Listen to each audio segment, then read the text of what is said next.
L'objectif, c'est de pouvoir ramener en France un échantillon de toutes les céramiques qu'on aura vues, soit montées, soit sous forme finie, ou alors sous forme de tessons, pour qu'on ait après des référentiels qui nous servent à mieux interpréter les collections archéologiques.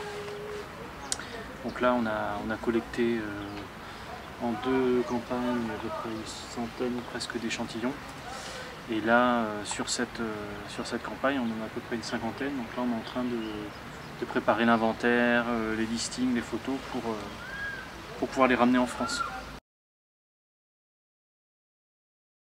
Le but ici, c'est qu'on a ce qui nous manque en archéologie, c'est-à-dire de pouvoir voir les potiers. Là, on les a vus, travailler.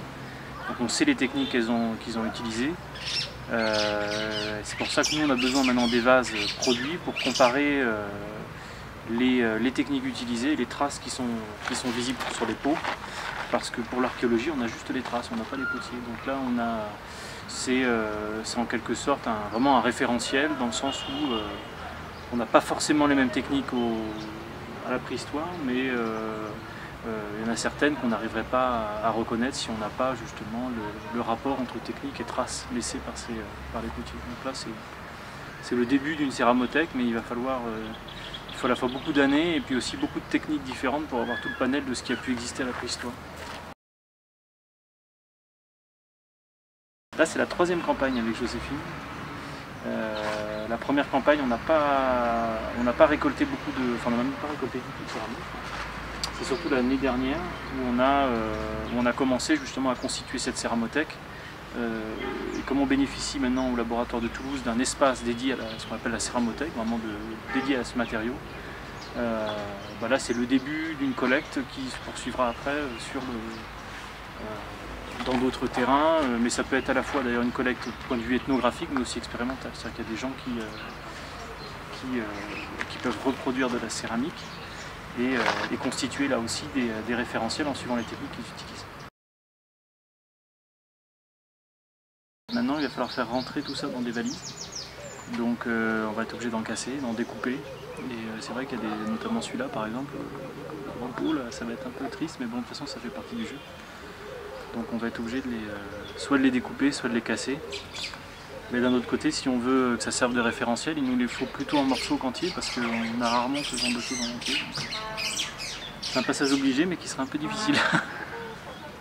Donc là, c'est pour ça qu'on essaie de le documenter au maximum en photo entier avant de les casser.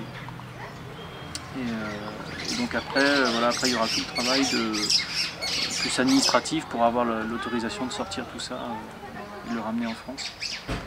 Et c'est pour ça qu'on a aussi besoin d'un inventaire très précis pour faire ces demandes-là. Et en essayant de garder un maximum d'informations sur leur état tel qu'il est actuellement, et puis après on va les casser. Et en plus, là, ce qu'on se souvient, parce qu'on est encore à chaud, on risque d'oublier assez vite l'origine, parce qu'on note de quelle potière ça vient, à quoi ça a servi, etc. Et ça, dans quelques temps, on risque d'oublier. En fait, il y a deux choses, moi je trouve, qui sont intéressantes. C'est évidemment par rapport aux matériaux céramiques.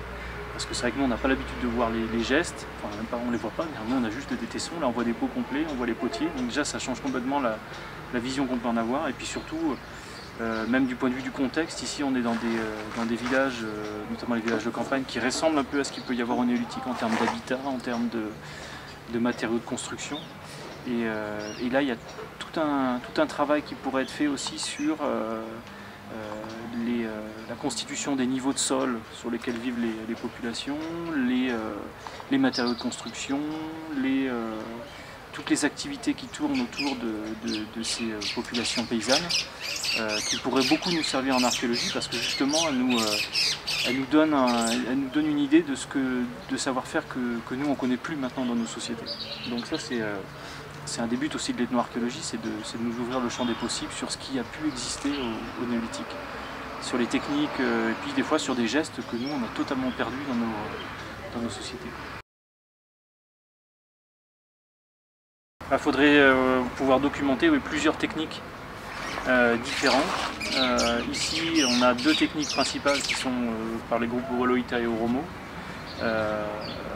qui sont sensiblement différentes, mais vu les caractéristiques de la céramique, c'est la grande plasticité, il y a quasiment une variété infinie de techniques possibles. Donc c'est deux possibilités, mais parmi un très grand nombre. Et c'est pas dit du tout d'ailleurs que les techniques qui sont utilisées ici, notamment les techniques d'ébauchage qu'on a observées, existent en tout cas dans les corpus que nous on étudie en archéologie. Donc on a encore de quoi s'amuser. Alors ce qui est marrant, c'est que moi j'ai jamais vu de crainte par rapport à ça, c'est-à-dire on rentre quand même dans un artisanat féminin, mais le fait que je sois un homme, j'ai pas eu l'impression que ça posait un souci. Après ce qui est sûr, c'est que nous on voit bien, on l'a vu notamment chez les Woloita, que ça s'observe un peu partout dans le monde d'ailleurs, que c'est vraiment les femmes qui font la céramique. Là en l'occurrence c'est les femmes qui font un peu tout le boulot, c'est-à-dire que depuis le travail très physique de préparation de la pâte jusqu'à la cuisson, les hommes interviennent grosso modo qu'au début et à la fin des opérations, c'est-à-dire ils aident quand même pas mal pour ce qui est extraction de l'argile, qui a aussi là un boulot très physique, et puis pour la cuisson. Mais tout le reste du temps c'est vraiment la femme qui fait tout le boulot, et ça c'est vrai que on voit bien que l'homme profite un peu de la situation. C'est-à-dire que, par exemple, les Woloita, ils tirent leurs bénéfices quasi exclusifs de la vente de la céramique. Donc finalement, pour faire vivre ces communautés, c'est vraiment les potières qui font tourner la société, et les hommes en profitent plus qu'ils participent.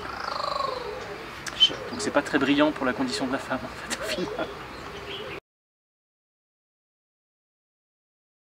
C'est sûr que moi je sais que la première fois, donc il y a 3 ans, la première fois qu'on est venu avec Joséphine, ça fait quand même un choc au début parce que on change complètement de monde.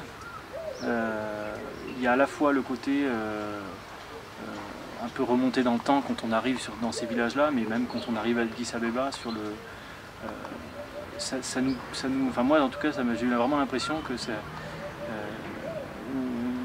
on ne sait pas trop profiter de ce qu'on a dans nos sociétés, puis quand on arrive ici, on se rend compte du fossé qu'il existe entre les deux, et aussi de l'image un peu misérabiliste qu'on peut avoir de l'Afrique, et quand on est ici, on se rend compte que les gens ne sont pas forcément si malheureux que ça, qu'il y a même un côté un peu paradisiaque dans ces campagnes, qu'on ne voit jamais tellement dans les images de l'Afrique, enfin moi je trouve dans les images de l'Afrique.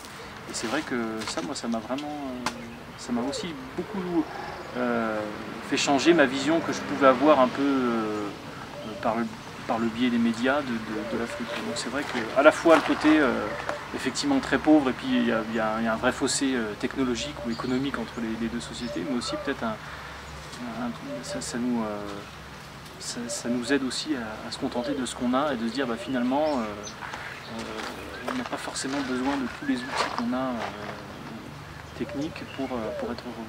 Donc je sais pas, moi ça m'a beaucoup aidé là-dessus, quoi. Vraiment, maintenant j'ai du mal à me plaindre quand je reviens en France.